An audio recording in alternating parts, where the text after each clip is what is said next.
जय श्री कृष्णा प्यारे साथियों। स्वागत है आप सभी का आपके अपने चैनल कहानी सुनो में। आज हम सुनेंगे अनंत चतुर्दशी व्रत कथा।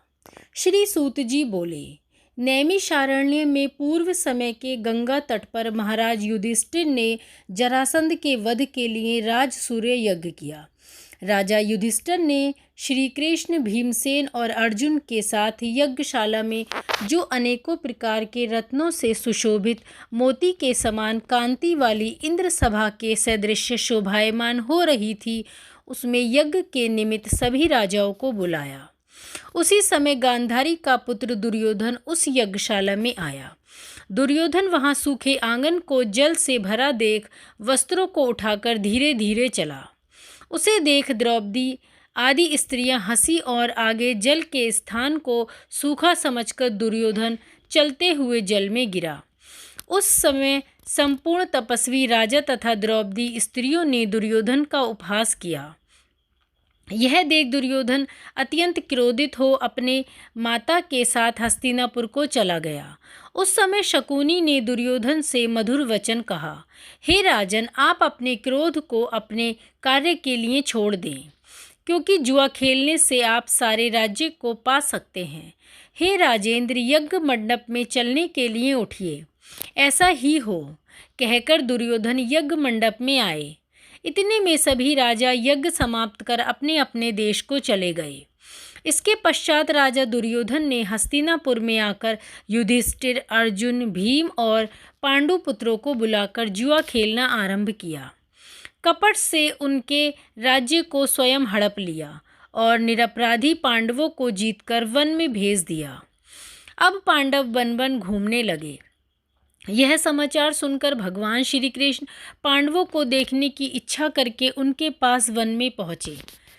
श्री सूत जी बोले, हे ऋषियों, वन में रहने पर दुख से दुर्बल पांडव जगदीश्वर कृष्ण को देख उन्हें प्रणाम करने लगे। युधिष्ठिर बोले, हे जगदीश्वर, परिवार सहित मैं बहुत दुखी हूँ। इस दुख के सागर से मुक्ति का उपाय बतलाइए। हे भगवान, किस देवता की पूजा से हम अपना राज्य प्राप्त कर सकते हैं, अथवा किस व्रत को करूं जिसके आपका प्रसाद से मेरा हित हो। श्री कृष्ण जी बोले, हे युधिष्ठिर, श्री अनंत भगवान का पूजन व्रत पुरुषों तथा स्त्रियों को करना चाहिए। सभी मनोरथों को पूर्ण होने के साथ पाप नष्ट हो जाते हैं। तब युधिष्ठिर बोले, हे श्री कृष्ण, आपके कहे हुए ये अनंत भगवान कौन हैं? क्या शेषनाग हैं? क्या तक्षक सर्प हैं? अथवा परमात्मा को अनंत कहते हैं? हे केशव, यह अनंत कौन है? कृपया कर हमें यथार्थ कहिए। श्री कृष्ण जी बोले, अनंत रूप मेरा ही है। सूर्यादि ग्रह और यह आत्मा जो कहे जाते हैं, और पल विपल, दिन रात, पक्ष मास, ऋतु वर्ष युग, यह सब काल कहे जाते हैं। जो काल कहे जाते हैं वही अनंत कहा जाता है। मैं वही कृष्ण हूँ जो पृथ्वी का भार उतारने के लिए अवतार धारण किया है और दुष्टों का नाश तथा शत्रुओं की बचाने के लिए और शत्रुओं को भेदने के लिए ही मैं जन्म लेता रहता हूँ। ईश्वर तथा सृष्टि जो नाश करने वाले विश्व रूप, महाकाल इत्यादि रूपों को मैंने अर्जुन के ज्ञान के लिए दिखलाया था। योनियों से ध्यान करने योग्य और संसार रूप अनंत, जिसमें चतुर्दश इंद्र हैं, अष्टावसु 12 सूर्य, एकादश रुद्र और नारद आदि 7 विश्व तथा समुद्र विंध्याचल हैं। पर्वत, गंगा आदि नदी तथा वृक्ष और नक्षत्र एवं 10 दिशा, भूमि, पाताल, भूलोक, भुव इत्यादि लोक हैं। हे युधिष्ठिर, सब में मैं ही हूँ, इसमें कोई संदेह नहीं है। युधिष्ठिर बोले, हे विश्वेश्वर, अब आप अनंत व्रत का महात्म्य और विधि कहिए, तथा अनंत व्रत का अनुष्ठान करने वाले प्राणी को क्या पुण्य होता है, उसका क्या फल होता है, सो कहिए। मैं जानना चाहता हूँ, पूर्व काल में यह व्रत किसने किया और मृत्युलोक में किसने प्रकाशित किया, यह सब विस्तार से कहिए। तब श्री कृष्ण जी बोले, हे युधिष्ठिर, पहले सतयुग में एक सुमंत नाम का ब्राह्मण था। उसने वशिष्ठ गोत्र में उत्पन्न भृगु की सुंदर कन्या दीक्षा का वेदोक्त विधि से विवाह किया। थोड़ा समय बीतने पर उसके गर्भ से उन्नत लक्षणों वाली कन्या उत्पन्न हुई। वह सुशीला शीला नाम वाली कन्या पिता के घर बढ़ने लगी। उसी समय शीला की माता ज्वर से पीड़ित हो पवित्र नदी के जल में गिरकर मर गई। उसके पश्चात सुमंत ने ब्राह्मण की कन्या से, जिसका नाम कर्कशा था, विधि पूर्वक विवाह किया। दुष्ट स्वभाव कर्कशा नित्य झगड़ा करने वाली थी। उसकी सौतेली सुशीला नाम की कन्या अपने पिता के घर में भीत पर और खंबा पर तथा धेली पर चित्रकला में, तोरण आदि में चतुर थी। नीले, पीले, सफ़ेद, काले इत्यादि रंगीन चित्र विचित्र से सतीय, शंख, कमल बारंबार बनाया करती थी। इस प्रकार बहुत काल व्यतीत हुआ और इस प्रकार वह कौमार्य अवस्था वाली शीला पिता के घर में बड़ी हुई स्त्रियों के युवावस्था चिन्ह से युक्त शीला को देख सुमंत ने चिंता की, यह कन्या मैं किसको दूं, और इस विचार से दुखी हुआ। उसी समय वेद के जानने वालों में श्रेष्ठ और स्त्री की इच्छा करने वाले कांतियुक्त मुनियों में श्रेष्ठ कौंडिन्य ऋषि वहां आए और बोले, हे सुमंत, तुम्हारी सुंदर कन्या शीला को मैं वरण करना चाहता हूँ। तब सुमंत ने शुभ दिन में श्रेष्ठ मुनि एक धर्म पुरुष कौंडिन्य नामक ऋषि से कन्या का विवाह कर दिया। श्री कृष्ण जी बोले, हे युधिष्ठिर, गृहस्थ सूत्र की कही हुई विधि से विवाह किया गया। उस समय मांगलिक कार्य किए गए तथा स्त्रियों ने मंगल गान किया। ब्राह्मणों ने स्वर वाचन तथा बंदीजनों ने तुम्हारी जय हो घोष किया। यह विवाह कर्म संपन्न होने पर ब्राह्मण ने अपनी पत्नी कर्कशा से सुमंत बोले, हे प्रिय, दामाद को संतोष के लिए कुछ दहेज देना उचित है। ऐसे वचन सुनकर कर्कशा ने क्रुद्ध हो अपने घर के संपूर्ण पदार्थों को एकत्र कर उन्हें पेटी में बंद कर अपने पिता के घर जाने को कहा और भोजन से बचे हुए पदार्थ मार्ग में भोजन के लिए रख लिए।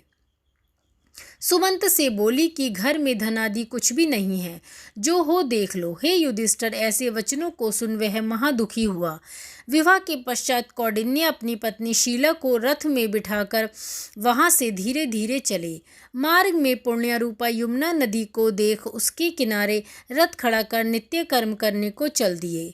दोपहर को भोजन के समय उसी यमुना तट पर उत्तर शीला ने लाल वस्त्र पहने हुए बहुत सी स्त्रियों को देखा, जो अनंत चतुर्दशी में भक्ति पूर्वक जनार्दन भगवान की पूजा कर रही थीं। उन स्त्रियों के समीप जाकर धीरे से पूछा, हे भार्याओं, कृपा कर आप मुझसे कहो, यह आप किसका व्रत कर रही हो और इस व्रत का क्या नाम है?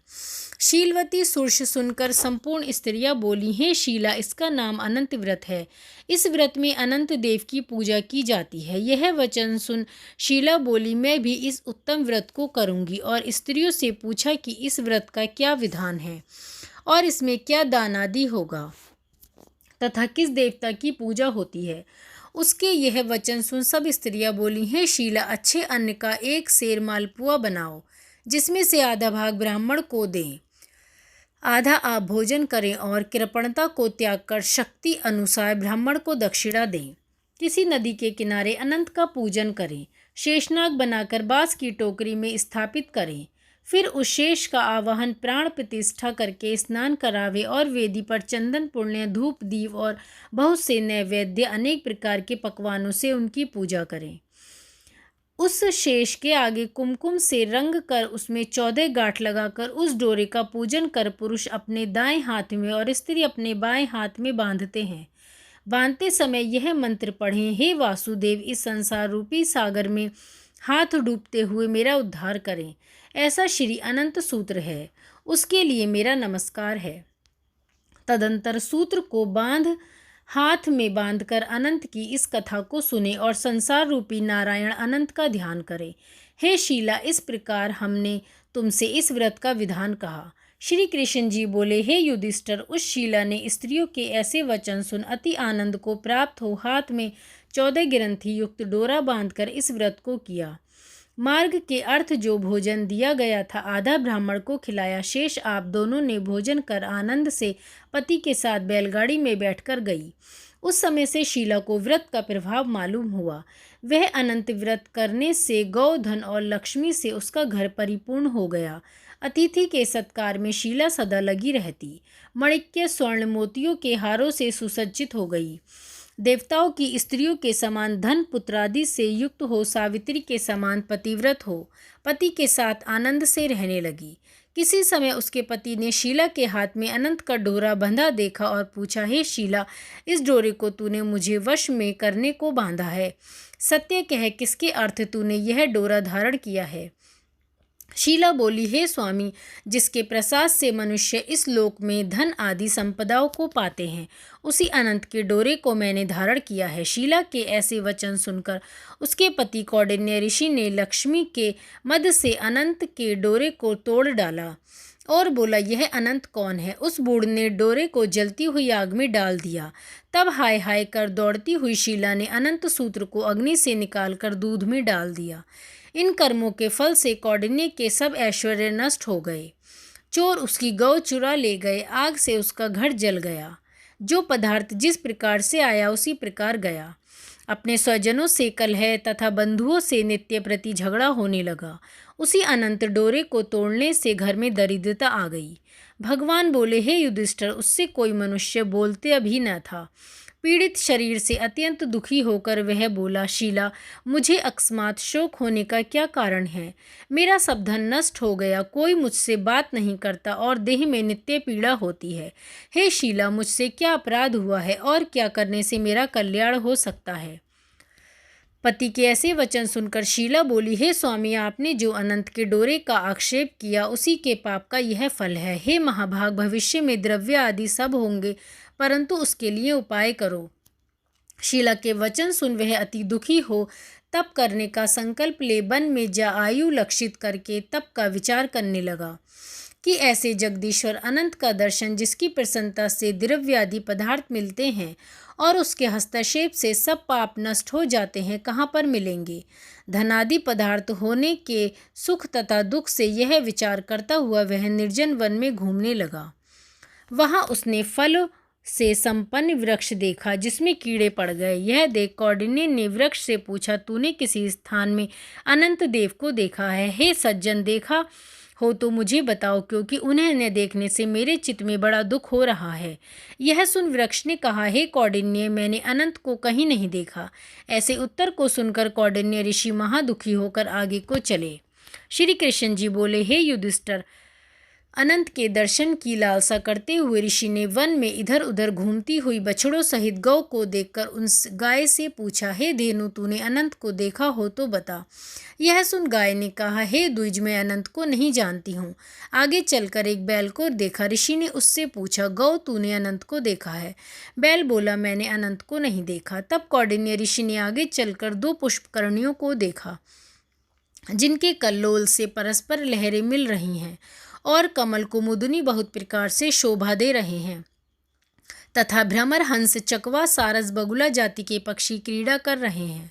उस कौंडिन्य ने पुष्प कर्णियों से पूछा, तुम दोनों ने अनंत को देखा है। यह सुन पुष्प कर्णियों ने उत्तर दिया, हे द्विज, हमने अनंत को नहीं देखा है।